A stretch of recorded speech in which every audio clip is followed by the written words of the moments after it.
Each man must for himself alone decide what is right and what is wrong, which course is patriotic and which isn't. You cannot shirk this and be a man.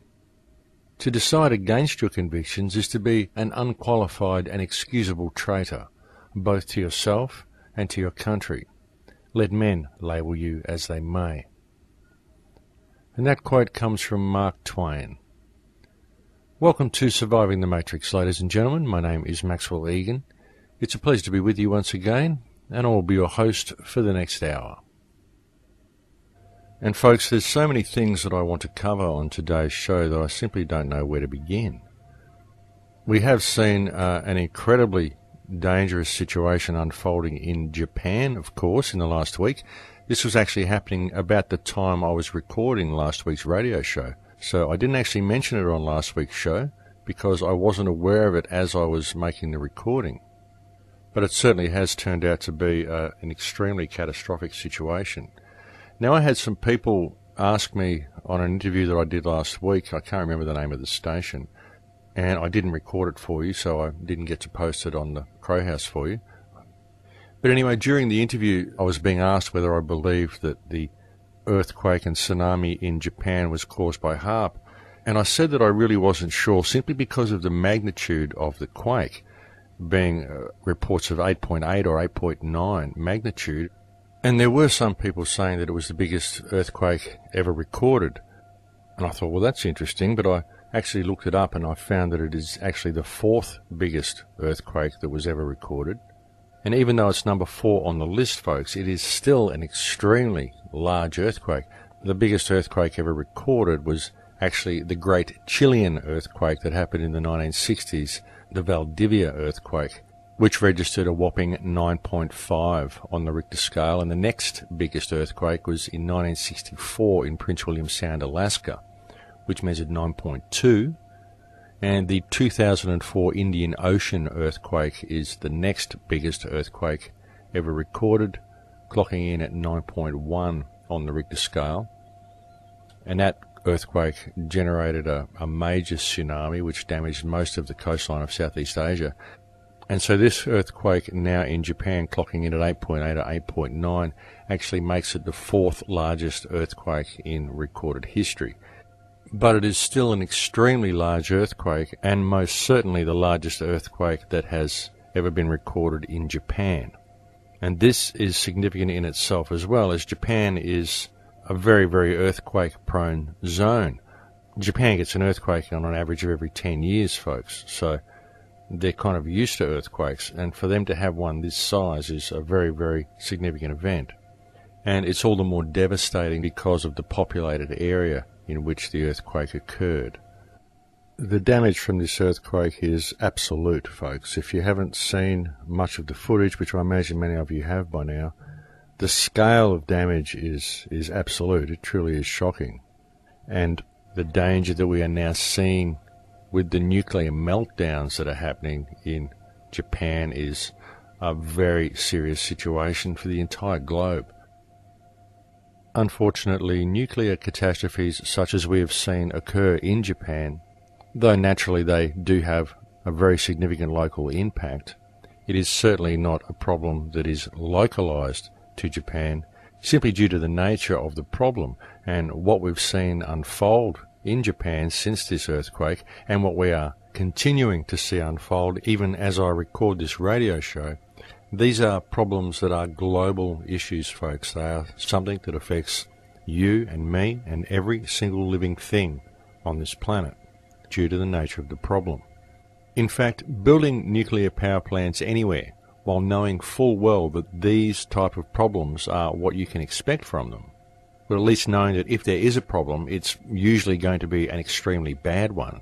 The question comes to mind, what are these people thinking? Because looking at the problems that we can face from nuclear plants, and there's no justification for building them anywhere. What you get from a nuclear power plant compared to what it may do if it goes out of control, there's just no excuse for building these. And building these power plants on fault lines, as we've seen in Japan, is really something that defies all logical or intellectual analysis. It can only be the act of an impaired mentality, or possibly the act of a psychopathic mentality that is planning for a global event such as the one we've just seen. Honestly, folks, to put 55 nuclear reactors in an area the size of California on the conjunction of 4 major tectonic plates and the most seismically active area on Earth, well, it goes far beyond negligence, and I really believe that we may be seeing the act of a very, very sick and twisted mind at work here, because you could not write a better recipe for global disaster. We can now return to the original question, which was, do I think HAARP was involved? And as I said earlier, and as I mentioned during a radio interview the other day, I was very much on the fence and unsure whether it would have been a HAARP-induced earthquake, simply because of the magnitude of the quake, because most HAARP quakes are around 6.4 on the Richter scale. But when you look at the whole thing and you look at the placement of these nuclear reactors, and then you realise that just creating one on this particular series of fault lines would probably induce an earthquake that was much bigger than a normal HAARP earthquake anyway, then it does become likely that it could have well been induced by HAARP. Well, it becomes possible anyway. Though, of course, there are other things to consider. We do have an extremely active sun at the moment. We're seeing a lot of sunspot activities, which is generating all sorts of trouble here on Earth. We're also experiencing what is known as a supermoon at the moment.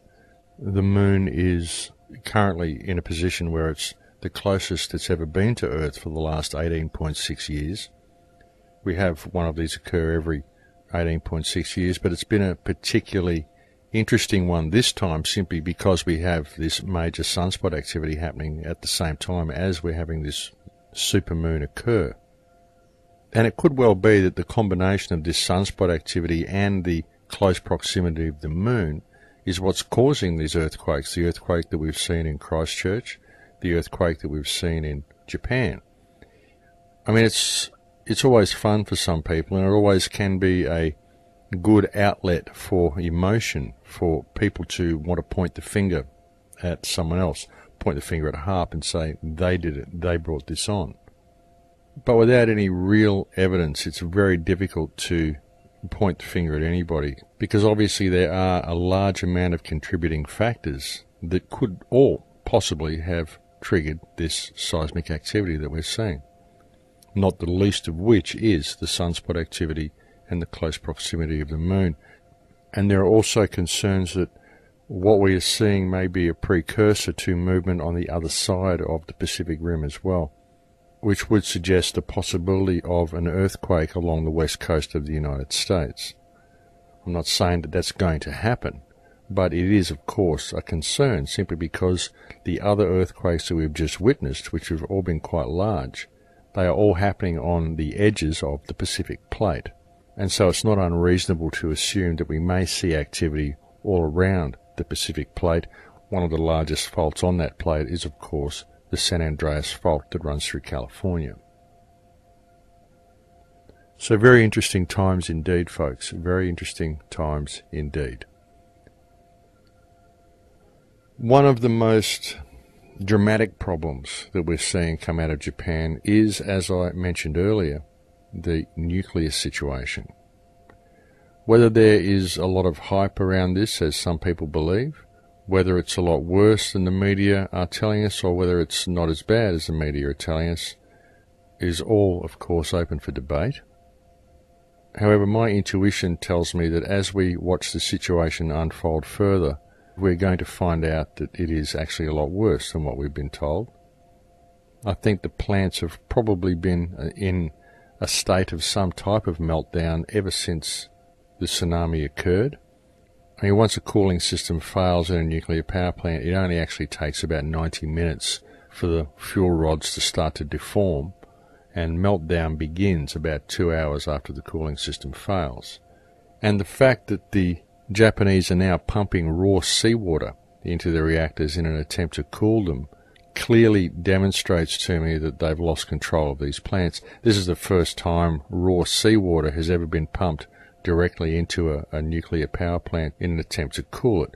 Of course, we've seen problems with the explosion of the reactors simply because they've been using seawater to pump in there. Once you pump water in, folks, you have pipes in the reactors that are made of zirconium. And I'm certainly no expert on nuclear reactors or metallurgy, but I was reading somewhere the other day that apparently heated zirconium, when mixed with seawater, creates hydrogen. So, of course, we see hydrogen reactions, essentially mini hydrogen bombs, exploding in the casing of the reactors, which is what we've seen when the roofs have blown off, and we see these large explosions happening at the reactors, and the outer casing, the roof of the outer casing blows away. This is due to hydrogen explosions, which is caused directly because seawater is being pumped in there, because the whole cooling systems appear to have failed. I mean, the exposed fuel rods themselves, once they're exposed to the air, they naturally produce hydrogen anyway. So you've got that compounding with the use of zirconium pipes and now seawater within the plants. You see, pumping seawater in there, I mean, this effectively destroys the nuclear power plant. So just to see the Japanese pumping raw seawater in there shows how stricken these plants actually are. And desperate measures are being employed in an attempt, a futile attempt, to contain the damage within these plants, which are obviously in a runaway state and are completely out of control. You've got to imagine, folks, there's a tsunami and an earthquake being through here. Many of the pipes are probably ruptured, and even the backup generator systems, these were located in basement areas around the nuclear power plants. So there's been no way to keep the cooling systems functional. They can bring in backup diesel generators, and they can bring in battery power, all these things that they want to try to keep these cooling systems going. But remember, as I said before, all the rods have to do is to be exposed for 90 minutes, and they begin to distort. And after 2 hours, a meltdown begins. Even if it's only a partial meltdown, it starts at that point. So in the case of damage to the cooling system of a nuclear reactor, you only actually have about a 90-minute window. 2 hours maximum with which to fix the problem and to re-establish adequate cooling and make sure the rods aren't exposed.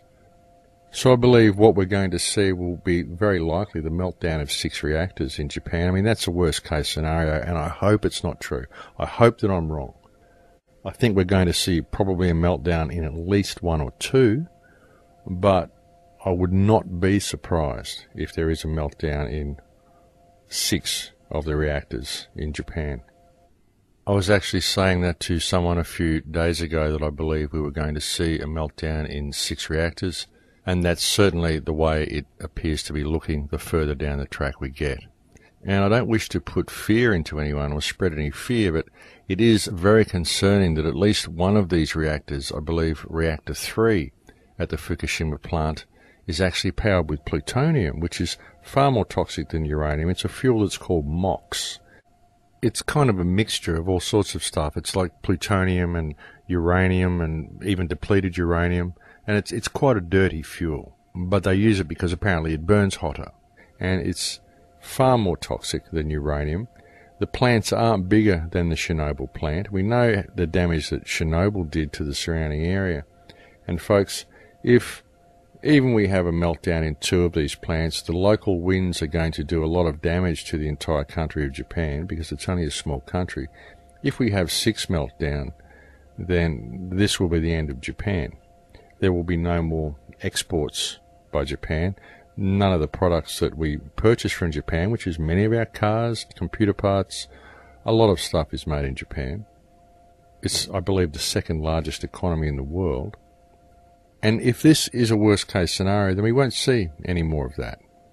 It will be the end of Japan as we know it. Japan will be reduced to the state of a third world country, or possibly even worse, if this does develop into a worst-case scenario.